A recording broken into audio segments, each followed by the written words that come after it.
And today we are going to be looking at some traditional English customs and pastimes. And if you would like to know how do we talk about the past, how do we compare the past with the present, you're in the right place.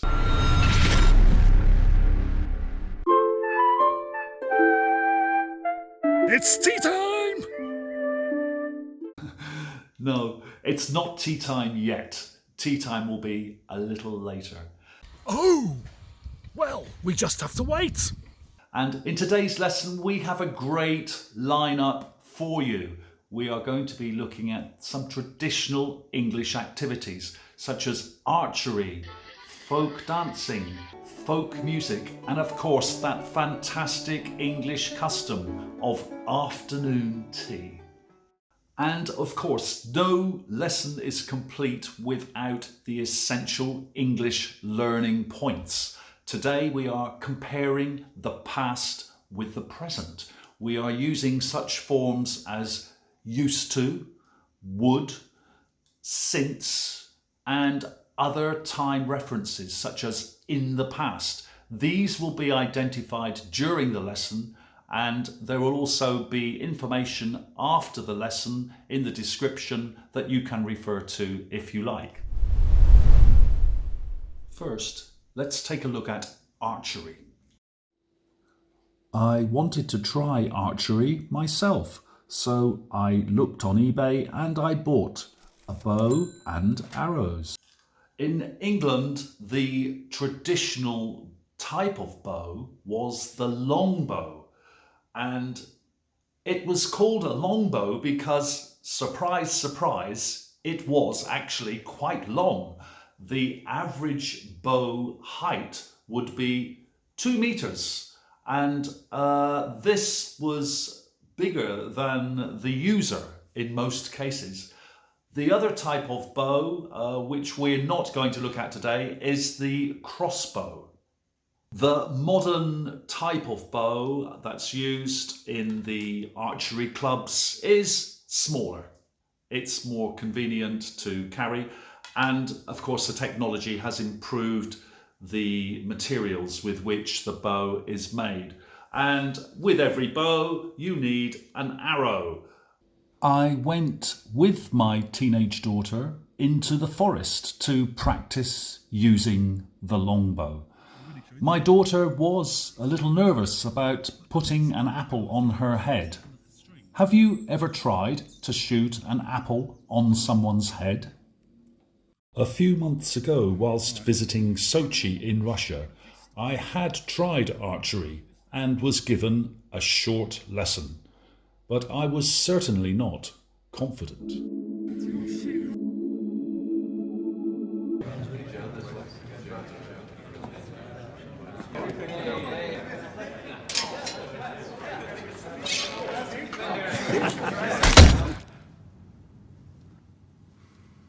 Thank you.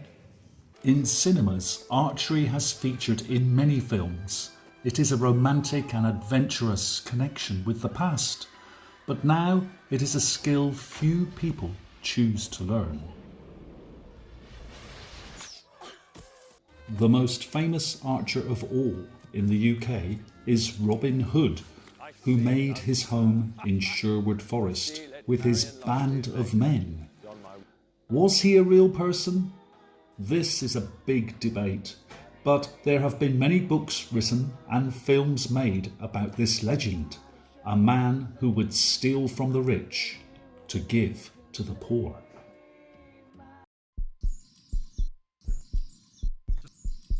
Okay, 3, 2, 1, right, ready? Okay. 3,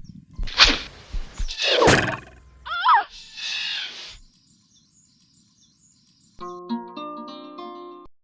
Now let's have a grammar focus.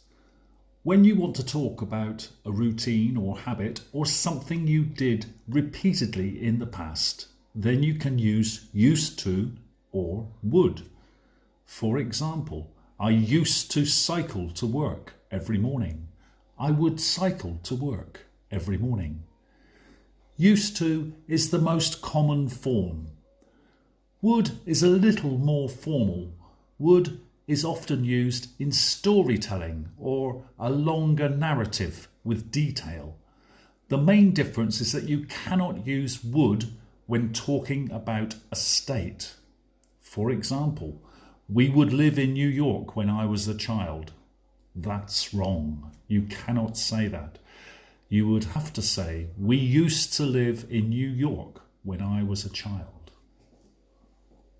You can also use the past simple or continuous to talk about repeated actions in the past, if you use a time reference, such as every day, once a month, regularly, etc.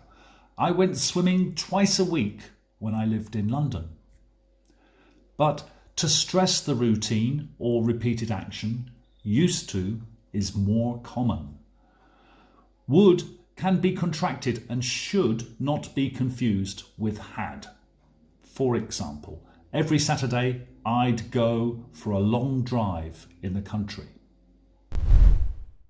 Every country around the world likes to keep in touch with its roots. It's a sense of history, a sense of culture.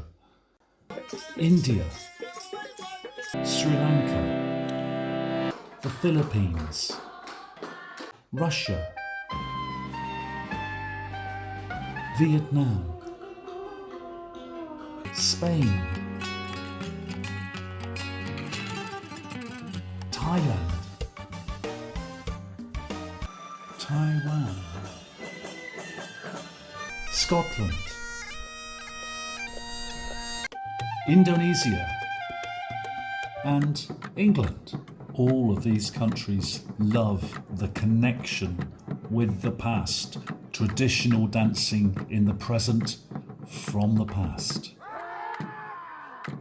You've probably seen in films, in the olden days in England, higher classes of people used to take part in delicate dances within the walls of their beautiful mansions, to the sound of the English lute, a very traditional stringed instrument similar to a small guitar.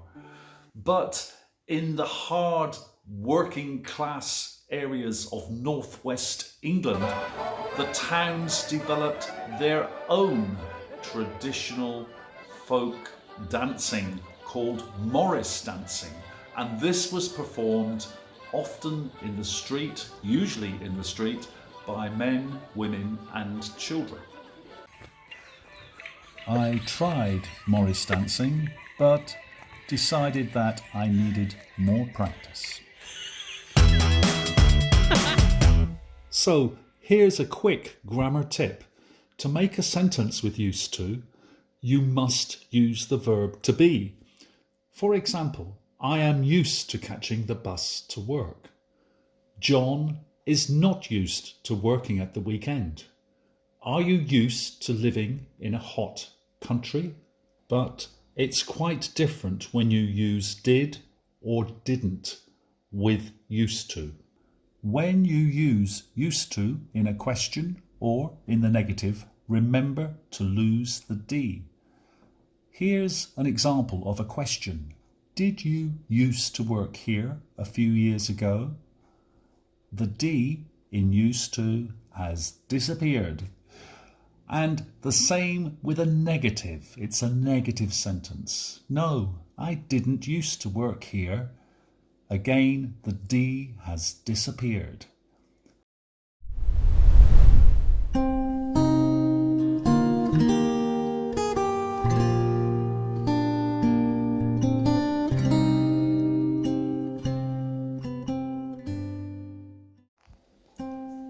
You may know that Henry VIII is a well-known king of England, famous for cutting off the heads of his wives. Henry VIII had 6 wives, and 2 of them lost their heads.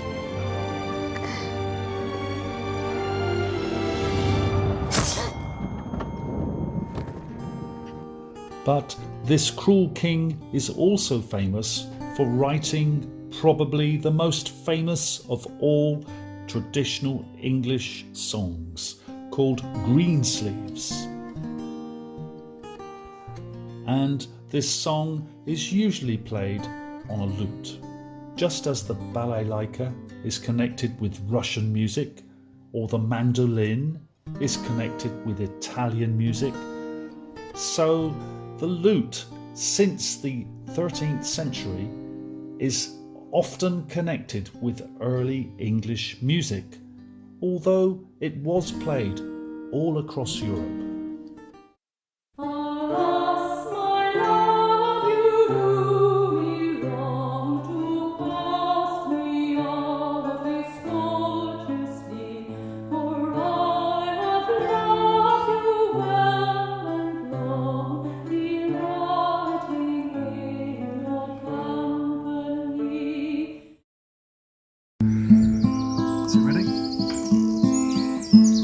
Alas, my love, you do me wrong to cast me off discourteously, for I have loved you oh so long, delighting in your company.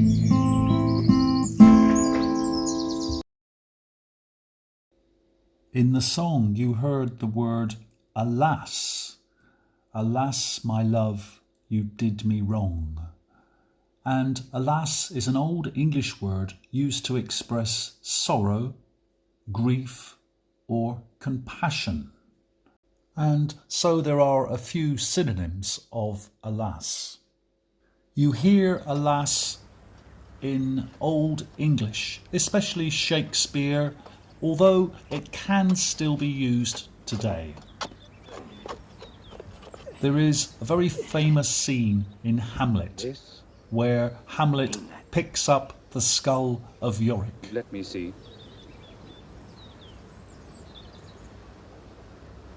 Alas, poor Yorick.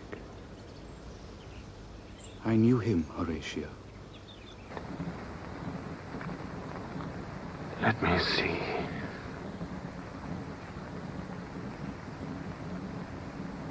Alas, poor Yorick.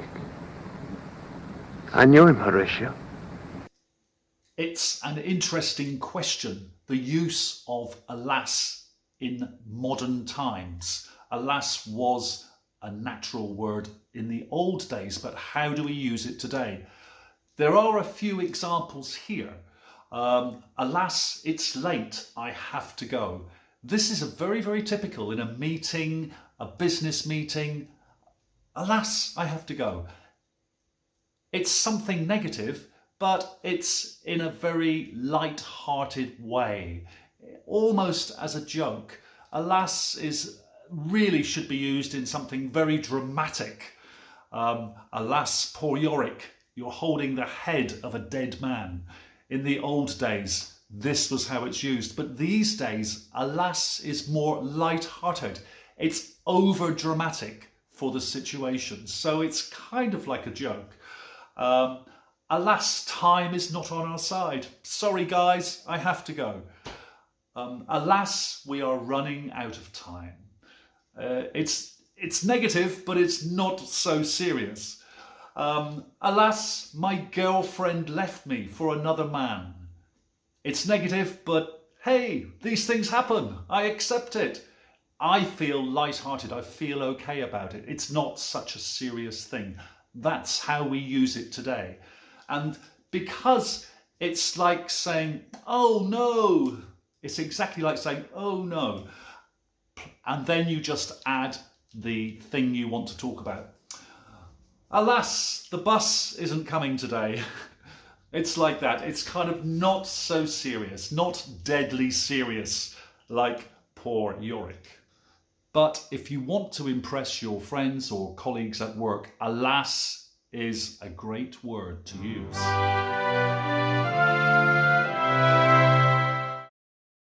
Tea time!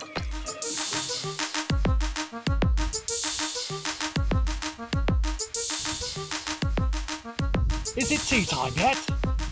Let me try to explain when it's now, right? Now is exactly 1 minute till tea time. And until the young Alice joins you for tea, it will always remain 1 minute till tea time.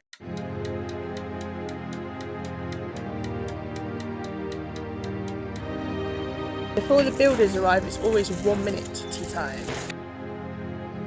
Back in 2008, I was working as an extra in the film Alice in Wonderland starring Johnny Depp.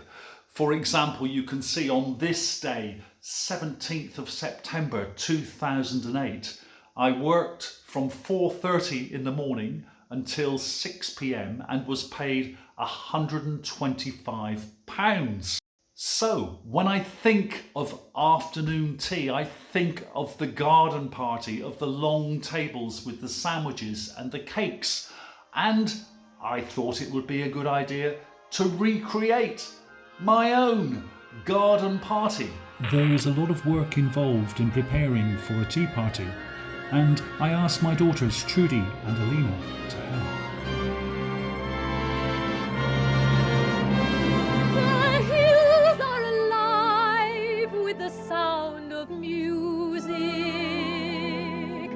With songs they have sung for 1,000 years. And I invited some builders from the local building site to see if they would enjoy afternoon tea in the forest, just like Alice. Apart from tea, the builders had requested something stronger, so Prosecco was also served. Thank you, sir. Anybody else for this? A few of the builders were able to leave the site for lunch, including Ian, the bricklayer, Neil, the bricklayer, Tim, the carpenter, or Chippy, George, the site manager, Ash, frame builder, Trudy, my daughter, Alina, my daughter, and Chris, another frame builder. Chris had found the bow and was practicing archery. Yes.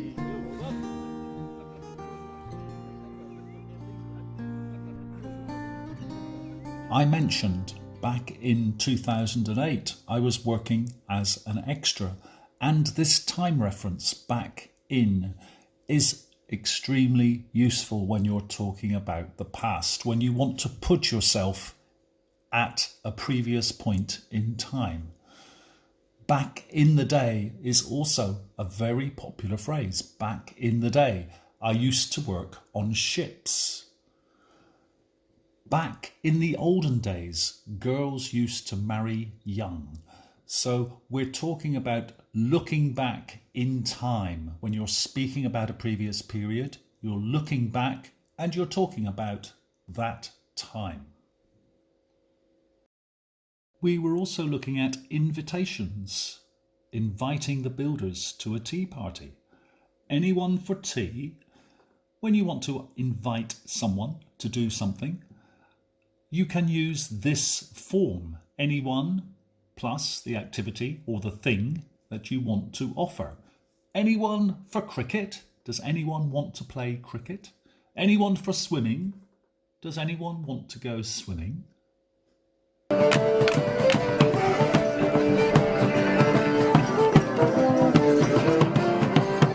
Apart from the archery, Trudy and I attempted to entertain our guests with a sample of our newly learnt Morris dancing. Although it wasn't quite to the same standard as these young ladies, it was a lot of fun.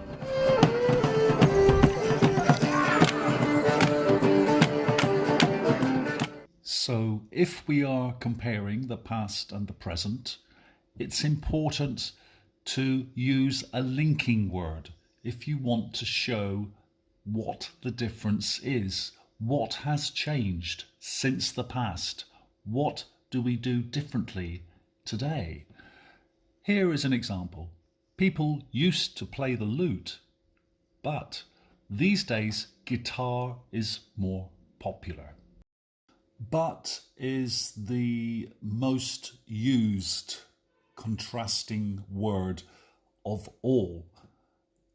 However, is a little more formal. In my teens, I would ride a bike. However, nowadays, I drive a car. In writing, in a formal letter, in formal speech, however, is probably more appropriate. Another example sentence, we used to make our own bread, although more recently we don't. Well, that brings us to the end of today's lesson. I hope it was useful for you. If you have any questions or queries, please write to me. I'll be very happy to reply. Meanwhile, until next time, bye for now.